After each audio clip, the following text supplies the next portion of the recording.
Advantage of the United States, which a lot of countries do, including our allies. Our allies, in many cases, are worse than our enemies in this, having to do with trade. And this has been going along. That's why we have a $36 trillion amount of money that we owe. We owe $36 trillion, but that'll come down rapidly. Likewise, provisions will be made for non-monetary tariffs, and a non-monetary, that's where they charge and they do things that aren't, there's no dollar amount, but they make it impossible for you to do business. They do tests on cars, like dropping a bowling ball on the hood of a car, and if the hood doesn't withstand it, which no hood would except for an army tank, then they say, I'm sorry, you can't sell your car into a certain country. That's a non-monetary tariff. So this is in order to take economic advantage. Likewise, the provisions for the non-monetary tariffs and trade barriers that some countries charge, and most countries, many countries have something to that effect in order to keep our product out of their domain, or if they do not even let the U.S. businesses operate. So in some countries, they just won't let us even operate there. They charge us a lot, but they won't even let us go in. And we have many of them. And what our Secretary of Commerce, standing right behind me, Howard Lutnick, what he's going to be doing is he's going to come up with a number that's an equivalent number to that. But in many countries, not too many, but quite a few, they don't let us do business. They effectively don't let us do business. So we're going to put a number on that that is a fair number. We're able to accurately determine the cost of these non-monetary trade barriers, and we'll be able to do that very accurately. Okay? It's fair to all. No other country can complain, and in some cases, if a country feels that the United States would be getting too high a tariff, all they have to do is reduce or terminate their tariff against us, in which case we're going to pay the same thing. There is no tariff. So if they have a tariff and then they complain that this is too high, all they have to do is reduce their tariff or not charge it. I think there'll be certain countries, it's already happened. I believe I heard that the EU today or yesterday lowered the tariff on their cars to 2.5% because that's what we charge. And they lowered it from 10%, but it was really much higher than 10%. But 10% to 2.5, that's already happened. That's a big win. We've been after that to happen for many years, but it never happened, but nobody did anything about it, sitting in this lovely chair. So there are no tariffs if you manufacture or build your product in the United States. So if you build your product in the United States, there are no tariffs, nothing. You don't have to worry about it.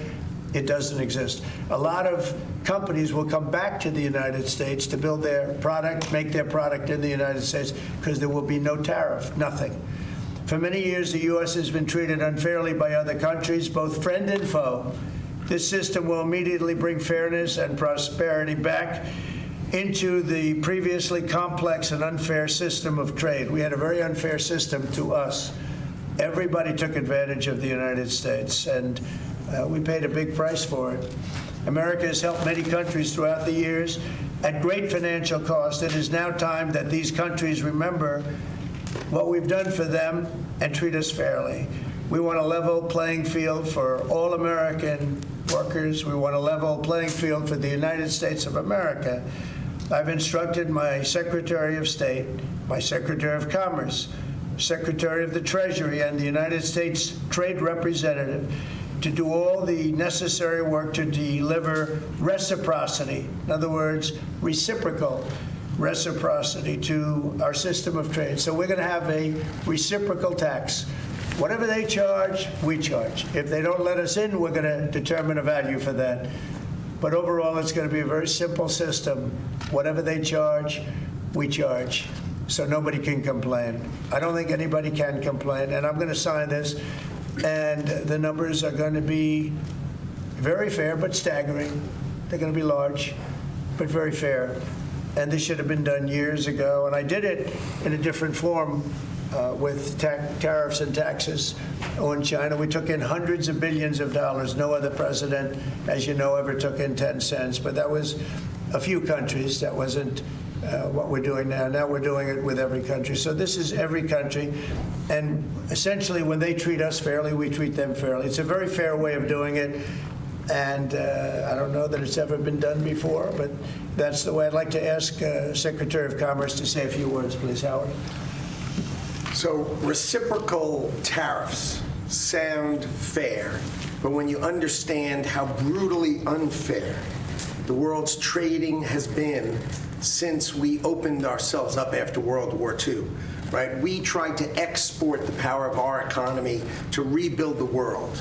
And what happened since then is everyone else has taken advantage of us. Some countries, like the VAT that the president spoke about, 20% on everything we sell, just casually. And when they sell to us, of course, they drop that 20 right away. So it's sort of an export subsidy, if you will. So we are going to address each country one by one. But here's the key. They'll get an invitation to trade with the greatest consumer economy in the world. And in exchange for trading at the greatest consumer economy in the world, you have to treat us the way we're going to treat you. It's going to be the same, but no more inviting bad people to the party. So what the president spoke about with Mexico and Canada is we gave them the greatest invitation ever, right? You're our neighbor, you're our friend, trade for free with us. And what did they do? China came in, right? Steel done by India, aluminum done by Australia. You have Australian aluminum mines operating at 90%, and U.S. aluminum mines and aluminum production 50%. We're going out of business, and they're using Canada to come in. So the president is keenly aware, keenly focused on changing this model. We will be fair to each country, but no inviting any other country in. And Kevin, could you say a few words, please? Oh, sure, sir. Kevin Hassel. Yeah. One of the things that we noticed, sir, when you asked us to look into the numbers was that last year, U.S. companies paid foreign governments $370 billion in tax. And then we in the U.S. Asked them to pay us tax for what they did, and the U.S. gathered $57 billion. And so we paid them $370 billion, and they paid us $57 billion. And when people say, oh, you're doing this tariff thing, how could you do that? Why would you do that? It's so unfair. Let's think about this. They have 3/4 of world GDP. We have 1/4 of world GDP, and we're paying them $370 billion, and they're paying us $57 billion. Yeah, it's amazing. Thank you, sir. Well, it's big numbers. Mr. Trade Rep, would you like to say something? Congratulations, by the way. I watched you 2 days ago on television, and you did fantastically. Thank you, sir. Congratulations. Thank you. You make it easy for me, Mr. President. We have $1 trillion deficit coming out of the last administration. We can't have that anymore. We've had 60,000 factories lost during the period of globalization. All of these things have harmed our workers, they've harmed our farmers, they've harmed our families and our communities, and that stops right now. We're going to look at everything. We'll certainly look at the tariffs, but we're also going to look at subsidies. We're going to look at taxes that are discriminatory. We're going to look at fake antitrust regimes in other countries that try to regulate our companies, our competitive companies. We're going to look at all these things, and we're going to figure out exactly what we should be charging other countries. Good, thank you. And it won't be complicated. It'll be very easy. Big numbers, too. All right. The biggest you've ever seen. Peter, go ahead, please. Yes, sir.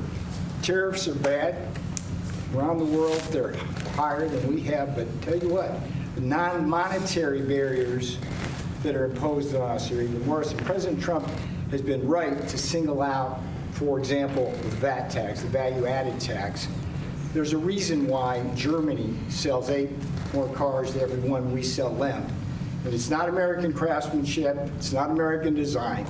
It's simply the unfair trade practices. And that VAT is a killer. It's a hidden tariff. It's also, as Secretary Lutnick said, it's a hidden export subsidy. There's about a $20,000 differential between when we try to sell them a car and they sell us a car, and that's going to stop with this man. Well, I want to say that actually tariffs are good. Tariffs are great, actually. And the problem is we didn't charge them and everyone else did. They charged us, but we didn't charge them because we were generous or foolish or stupid or all of the above. So this is one of the biggest I think, economic bills ever signed. I think it's probably the biggest in terms of what it represents. Now, this doesn't include what we did a few days ago with steel and aluminum. That's over and above this. Cars will be over and above this. Look at what's coming shortly.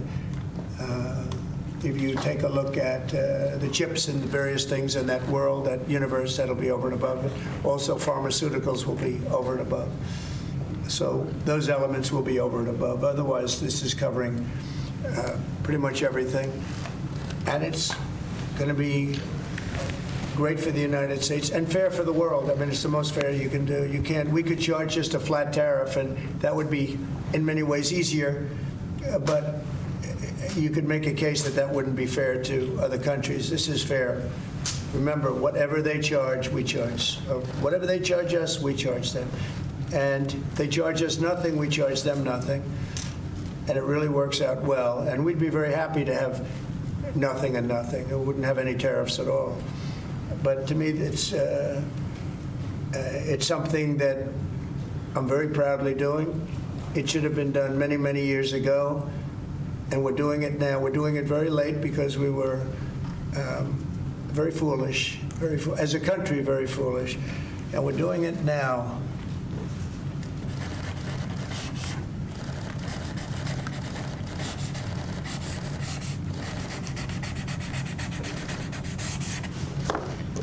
Well, that's a good one. Mr. President, you won the White House in part because of high inflation. If your tariffs make prices go up... Excuse me, we haven't asked you to speak yet, please. Right?